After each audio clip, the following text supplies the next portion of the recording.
It's time now for the Sam Lesante Show with your host, Sam Lesante.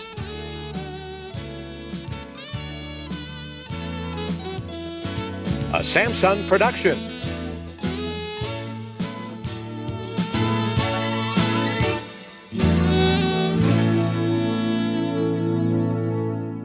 Folks, we all remember that day, September the 11th, and I'm sure every one of you know where you were on September 11, 2001. It was a terrible day for the whole world. Many people were affected that day. Many people their whole lives changed. There was one person that was on the 78th floor of one of the towers, blind, with his guide dog, Rizal. He experienced something that day that was quite unusual, and his life changed after that day. He's my guest. His name is Michael Hingson. He's from California. He was living on the East Coast, and he's here today with his beautiful guide dog, Rizal. Michael, thanks for coming on the Sam Lesante Show. Thanks for having us. You're blind? Yes. Were you born blind? Yes, I've been blind all my life. How do you cope with that? There are several ways you can answer that. I guess the best way to say is that blindness is not the handicap that I face. There are blind people in the world and there are unblind people in the world. And the real issue is that the handicap that I face isn't that I can't see, it's that you can. Most people who are blind and learn that they can function and live and work in the world find that people who can see put the barriers in their ways because most people who can see don't understand how to function without sight, okay? And so as a result, I find most people saying, gee, how can you work on a computer? Or I will be in my office typing and I'll be talking, as I was yesterday, to a reporter who is typing my comments to her on her computer, on her word processor. In turn, it so happened that I got an email, or actually needed to send her an email, and so I started typing, and her question to me was, how can you do that? Because she heard me typing through the telephone. Mm-hmm. And I said, well, how are you typing? Do you look at your keyboard? And she went, no, but how do you do that? And I said, I don't look at the keyboard either.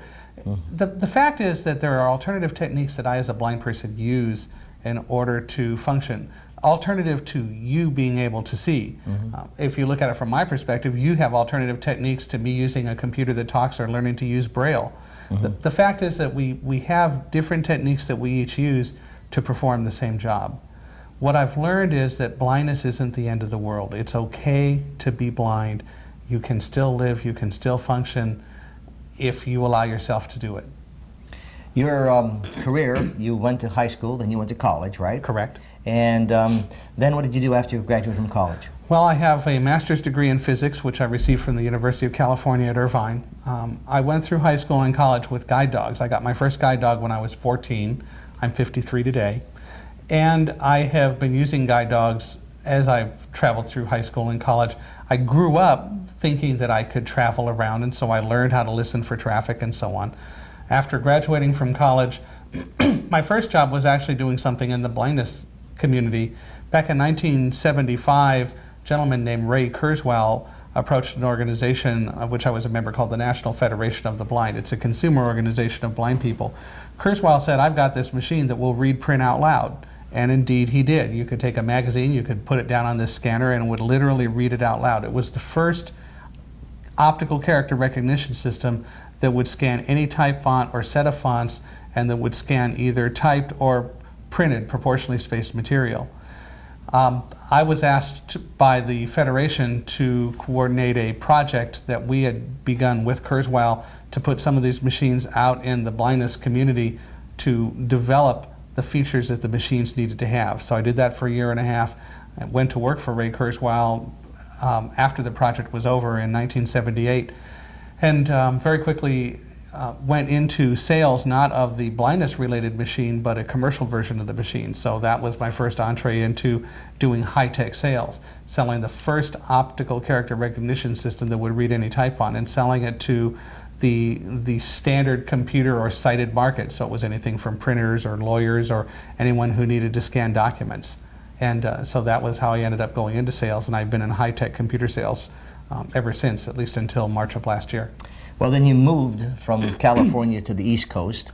Well, actually, to be technical, my Kurzweil days were on the East Coast, and then Kurzweil moved me back to the West Coast. Okay, and then you came back. And then I came back to the East Coast again in 1996. So I've been on both coasts. And you established offices in the World Trade Center. Correct. I joined Quantum in 1999, so I was on the East Coast selling for another company, switched to Quantum in 1999. We had an office right across the street from the World Trade Center, and then in August of 2000, we opened the office in the World Trade Center on the 78th floor of Tower 1. Did you, when you were going to work the towers, I've been in the towers twice, the restaurant upstairs, which is no Windows longer of the there. World, right. Yeah. How was it working in New York City, being blind with the guide dog and going to the towers every day? It was great.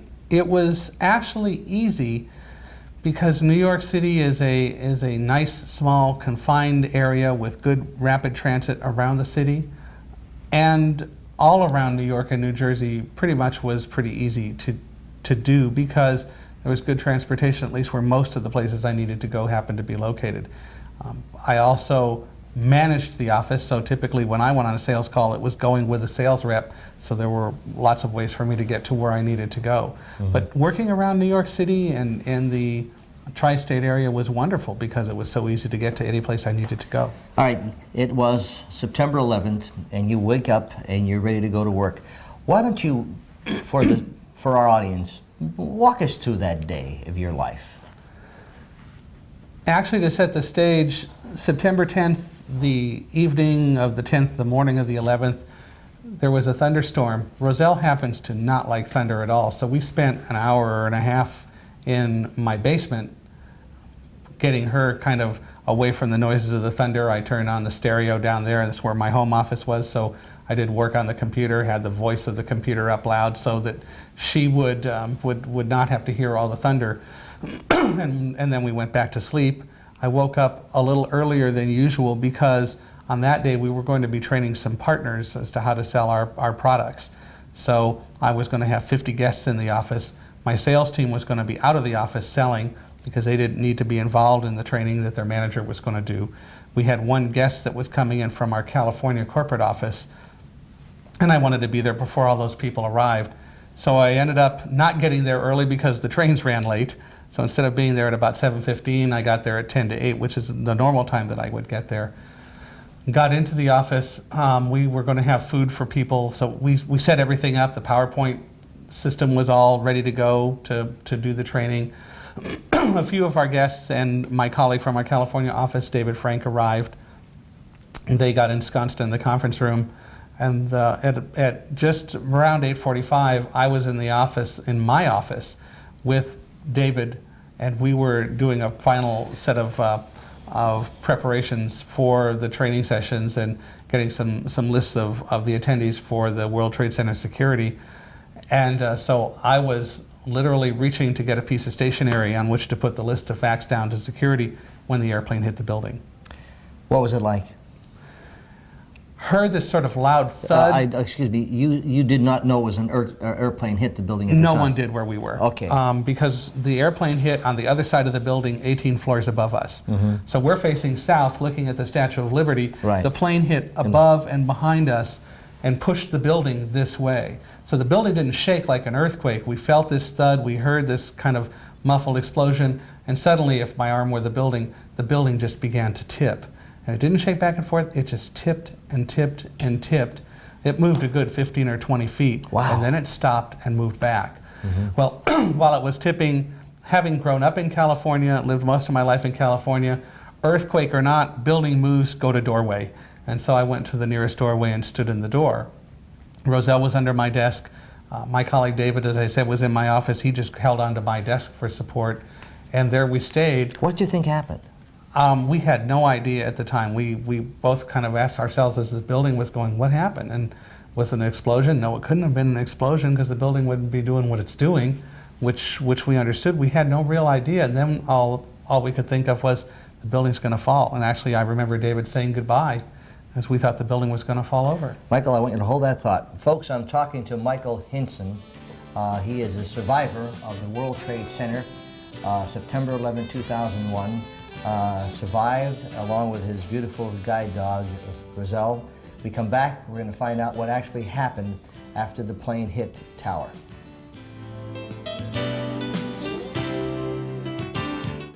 Welcome back, folks. You're watching the Sam Lesante Show. I'm honored to have on my guest today, Michael Hingson. Michael was 51 years old when he was in the towers, World Trade Center, and survived along with his guide dog, Roselle. Now, Michael, you had just told me before we had the break that the building moved about a good 14, 15 feet straight, then came back. Your friend David said goodbye. What happened then? Well, then the building came back and went back to its original position. And then I started coming back into my office. I met Roselle coming out from under my desk, so I took her leash to make sure that we would not be separated. David let go of my desk. He looked over toward the window and said, "My God, there's fire above us. There's just fire shooting out the windows above us, and there are millions of pieces of burning paper falling outside the window." And I could hear the paper falling. And so I realized that certainly this was not a good situation. And it was very clear just the way the building moved. There was no question about evacuating from the building. But David was saying, "We got to get out of here right now. We got to leave." And I was saying, "Just slow down." And he said, "No, we got to leave right now. We can't stay here. We got to evacuate." Meanwhile, I was holding on to Roselle, who was not reacting negatively at all. And it took I think a long time for me to realize, that is, not just then, but a long time for me to understand that the reason that I didn't react and say, "Let's just instantly just drop everything and leave," was that I wasn't getting a sense of urgency from Roselle. And so what I chose to do was to say we needed to evacuate orderly. I had attended all the fire drills and the evacuation courses that the Port Authority had put on, the Port Authority being the organization that ran the World Trade Center. And I knew what was expected of us in an evacuation if we could do it. And I made the immediate judgment as manager of the office, as the resident of the office, that we had time to evacuate the way that we were supposed to. So I asked David to calm down and to get our guests out. Our guests, meanwhile, were running for the doors. They were leaving our office, and I said, "Get them headed to the stairs. Don't let them take elevators." And that's a normal thing that you would do in an evacuation, but of course how true it was that day. Meanwhile, no one was thinking about what happened, okay? We just knew that something happened and that we had to leave. So David did leave to go get them to the stairs. Meanwhile, I called my wife to tell her that an explosion or something happened, because I knew that she was going to see something on the news, that this was something that was bigger than just us deciding to leave and then get embarrassed later. There was certainly some sort of a problem.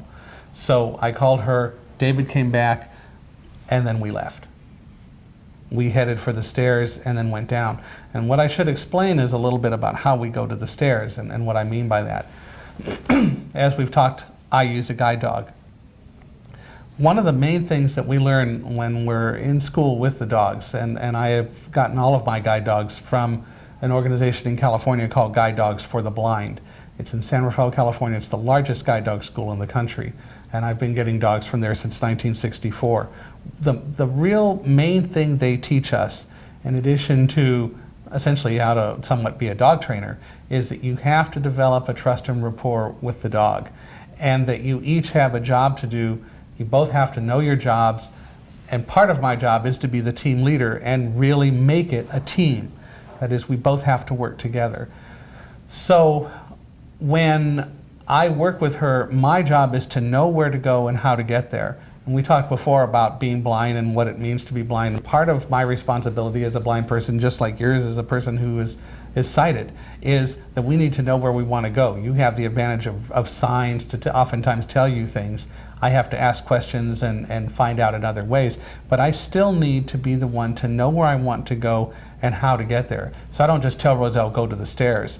Gee, if I did that and it happened on that day, that if I had trained her just to go to stairs, and if I had directed her to go to the stairs and they were the wrong stairs because they were blocked off, then how would Roselle know how to get to any of the stairs, because she learned how to get to one stairwell?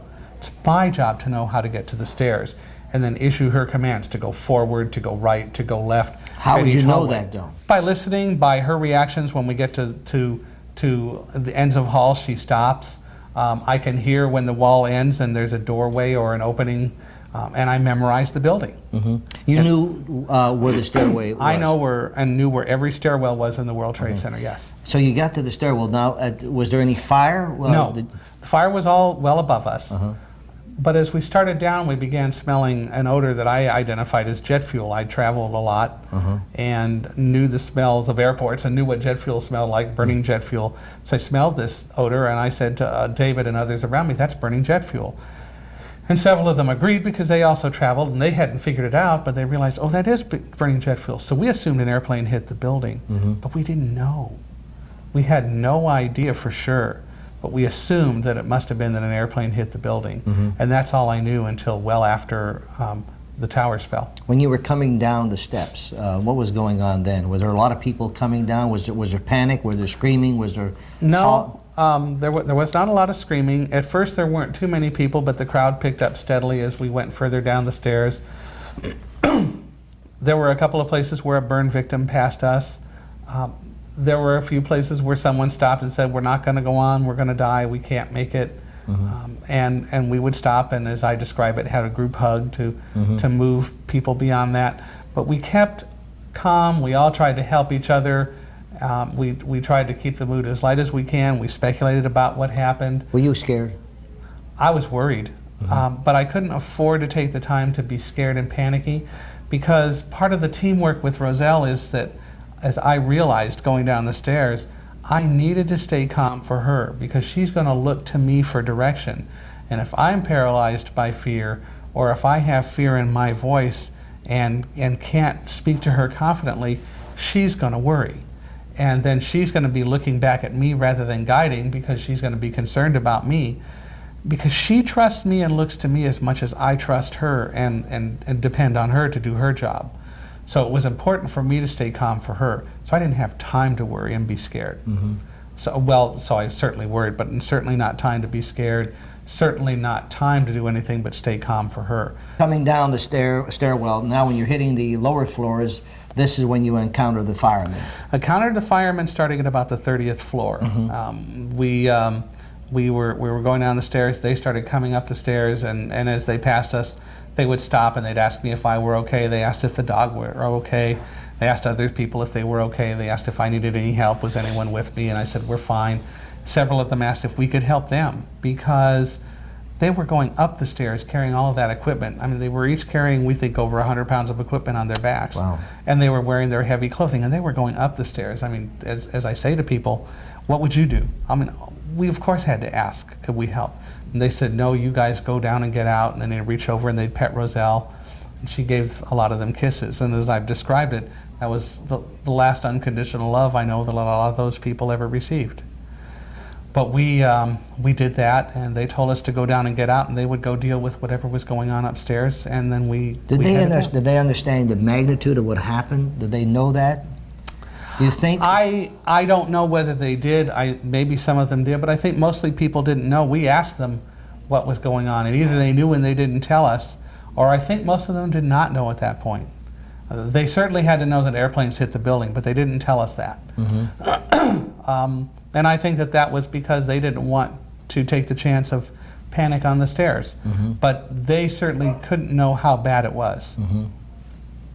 So they continued to go on up, and we went down and got to the bottom of the stairs. And then other firemen, the Port Authority people, the FBI, the New York police, rushed us through the lobby into the central shopping arcade, through that to an exit up an escalator as far away from the Twin Towers as we could be. When you were exiting the Twin Towers, where did you go then? Were you running? Were you rushing? They were running us through. Okay. And Roselle was right there with you? Oh, sure. Absolutely. As soon as we got outside, David looked and saw that there was a fire in the second tower.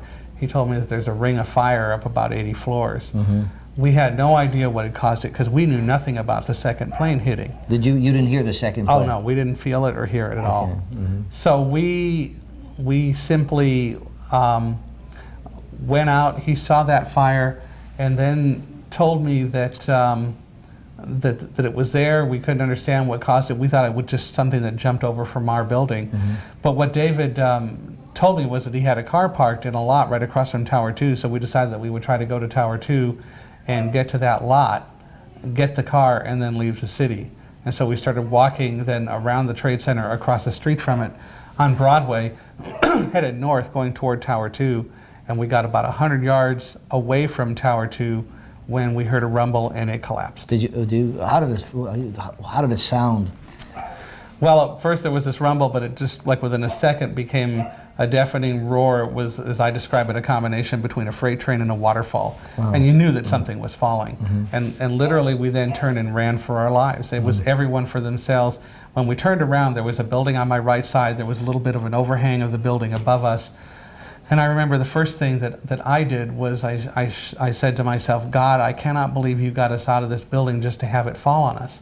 And then, as clearly as you're hearing me, what I heard in my mind was, don't worry about what you can't control. Focus on running with Roselle and the rest will take care of itself. How was Roselle throughout all this? She continued to guide and just did a tremendous job. She did everything that I would expect her and could expect her to do. She just guided. She kept running straight ahead. We got to the end of the building. I could hear the sound of the building change. I knew we were at the end of it. I told her to go right. She immediately turned right. So now we were running east away from the World Trade Center, and we ran a little bit. We were hit by the dust cloud that came from the debris. The dust was so thick we were breathing in more dirt and dust than we were breathing in air. And we looked for a way to get out of that, and we eventually found this entrance on our right. We ran into it. It was an entrance to a subway station. We went down into the subway station to get away from all of that stifling air. How was it like? Was it like choking you? Was it like dust? It was like breathing in water. It was choking us. It was much more dirt and debris than there was air. Folks, I'm talking to Michael Hingson, who is a survivor of the World Trade Center, along with his guide dog, Roselle. He survived. When I come back, we'll find out how his life changed after that terrible day. Welcome back, folks. September 11th, 2001. We'll always remember where we were and what a terrible thing and how this world changed because of September 11th. There was a gentleman there, 51 years old, with his guide dog, Michael Hingson. He is my guest today, and once again, I want to thank you for taking the time out and being with me today. Honored to be here. Michael, you come out of the building, you're all this smell, the smoke, and now, at one time, did you realize what really happened that day? Well, after the first building fell, we came out of the subway station. Well, we were in the subway station, as I described earlier before the break. We were there for about 10 minutes, and the police officer came and told us to leave and to leave the area, and the air was clear up above, so we went up and the air was better. My friend David was still with us. He had been separated from me, but we found each other just before we got to the subway station. And so he looked and he said there was no Tower 2 anymore. It was just a pillar of smoke. Wow. And we stood there for a while kind of in a daze, I think in shock. It was something that no one could have expected. We turned and we just walked away from the area, and we walked a little ways, and then we heard that same noise again. Wasn't quite as loud, but it was still very loud, and we knew that our tower must have been falling. It was now 10:30 in the morning. So we looked back. David saw another dust cloud coming at us, so we ran to the side to get away from it, and we did avoid it. We weren't as worried about any debris falling on us because we were far enough away, we thought. But the dust cloud was coming at us, and so we did avoid it. And then after it was past and the sound had stopped, David looked back and he said, "Oh my God, there's no World Trade Center anymore." Wow, how did that, Well, and what was your feeling? I asked him, what did you see? And he said, all I see is these pillars of smoke and towers of fire shooting into the air, but there are no twin towers. It was too numbing to even comprehend. We were, I think, definitely in shock from all of it. It was just something that was too hard to comprehend. The next day, Karen suggested that I call guide dogs just to let them know that we were okay, and we realized that in fact, somebody would eventually remember that we might have been in the World Trade Center. So I called guide dogs and told them about us and our experiences. I ended up speaking to Joanne Ritter, the public information officer, who asked if I minded if they put out a story, because we thought it'd be a nice little story, and I think Joanne thought maybe more than we did that the press would be interested, but we told her to go ahead. And then the next thing I knew, we were getting calls from literally all over the world, people who wanted to hear the story. So I started talking about it. And I had the choice of talking or not, but I chose to do it because, frankly, I thought it would help guide dogs. I thought it would help educate people about blindness and so on. What was also going on underneath was that I was confronting it and being forced by making that decision to talk about what happened on 9/11. And so one of the changes in my life was that I learned to deal with it. I learned to cope with the fact that it happened by constantly talking about it, by constantly talking about what occurred, what happened to us, and by constantly having to go back and think about all of the aspects of that day. So I've been able to slowly move to the point where I could get past 9/11, if you will, and not be running away from the World Trade Center anymore, but finding something else to move toward. I continued to sell from home. I continued to do my work. We, of course, had a lot to do because we provided the tape backup equipment that made Wall Street run, and so we had to help people replace a lot of computer equipment after 9/11. And so we did that and just continued to work. There were some strange things. For example, people in California were not as well connected with it. A lot of people in our company thought that we should still be working toward making our sales goal, and didn't understand the issue of the fact that people were attending 5, 6, and 7 funerals a day. Well, the reality is we still made their sales goal for the quarter ending September 30th, and then over-exceeded a significant amount the goal for the next quarter. But it was still a situation where I was balancing that sales requirement that I had to do to earn a living and talking to the public about what happened on 9/11. How about your faith? Did it change? It became stronger. I had a lot of people ask me if I feel survivor's guilt, and I tell them no. And a lot of people don't understand that because we're so into sometimes feeling guilty and so on. But I said, look, I don't believe that God did this. I'm with Billy Graham, who spoke at the National Service of Prayer and Healing on the 14th. And as I point out to people, God doesn't do bad things. The most beautiful gift that God gave all of us is free will. And He gave us the opportunity to do what we do. He gave some people the free will that they used to choose to destroy the World Trade Center, and He gave the rest of us free will that we can use to decide how we deal with that. Michael, we have about 1 minute left. What would you like to tell our viewing audience? We can't live our lives in fear. We need to move forward from 9/11. We have to do whatever we can to make this world a better one. Let's not fall back into our old habits that made 9/11 happen in the first place. And those are the messages that I give when I travel around the country and speak. I do a lot of motivational and inspirational speaking, and when I charge fees for that, those fees go right back to Guide Dogs for the Blind.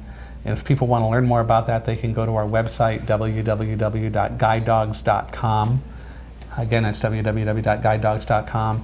And they can certainly contact me at Guide Dogs for the Blind in San Rafael, California, and be glad to help. Michael, thank you so much for coming on the Sam Lesante Show. Michael Hingson with his guide dog, Roselle. I appreciate you coming on the show. Thank you very much. We hope you'll learn something, folks, from the show. Enjoy life. This has been a